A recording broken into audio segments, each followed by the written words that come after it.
আমরা হুজুররাই তো ঠিক নাই, ঠিক না? আরে বাপরে বাপ, হুজুরদের মনের ভিতরে যে কি হিংসা আপনি চিন্তাও করতে পারবেন না। একটা আরেকটাকে দেখতেই পারে না।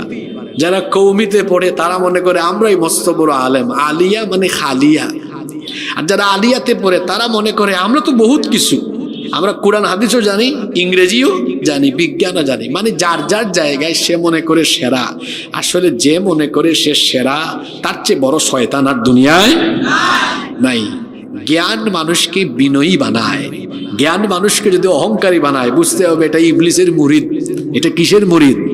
আমি তাকে মুরিদও বলি না, আমি বলি এটা ইবলিসের খলিফা, ইবলিসের খলিফা। কারণ জ্ঞান তো মানুষকে বিনয়ী বানায়। মান তাওয়াদা লিল্লাহি রাফাহুল্লাহ, আর যে ব্যক্তি বিনয়ী হয় আল্লাহ তার মর্যাদা বাড়িয়ে দেন। সুবহানাল্লাহ।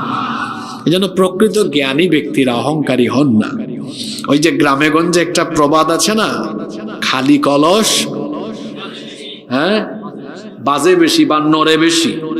দুইটাই ঠিক আছে, খালি কলস বাজবেও নড়বেও, কিন্তু ভরা কলস নড়েও না বাজেও না। যার ভেতরে আসলে জ্ঞান আছে উনি নড়াচড়া করে কম, অহংকার করে না, ভাবসাব নেয় না। যে অল্প জানে এমন ফুটানি করে বোঝা যায় বহুত কিছু জানে, আসলে কিছুই জানে না। খবরদার, খবরদার, কোনো কিছু নিয়ে মুসলমানদের মধ্যে দলাদলি করা যাবে না।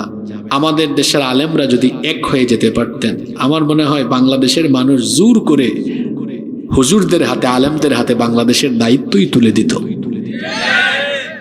আসলে আপনাদের মন মানসিকতা ভালো, আপনারা তো আলেমদেরকে এক দেখতে চান নাকি আলাদা দেখতে চান? আপনারা সবাই আলেমদেরকে এক দেখতে চান কি চান না?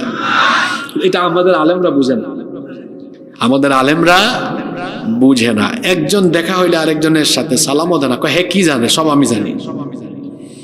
আসলে সে কিছুই জানে না।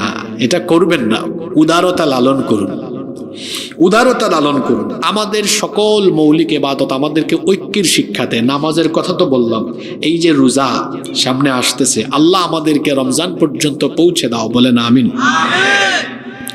এই যে রোজা, সিয়াম, এই ইবাদত আমাদেরকে ঐক্যবদ্ধ থাকার শিক্ষা দেয়। কিরকম? আচ্ছা বলেন তো, তামাম দুনিয়ার মুসলমানরা রমজান এর রোজা এক মাসে রাখে না ভিন্ন ভিন্ন মাসে রাখে? এক মাসে। সবাই যে মাসে ফরজ রোজা পালন করে ওই মাসটার নাম কি?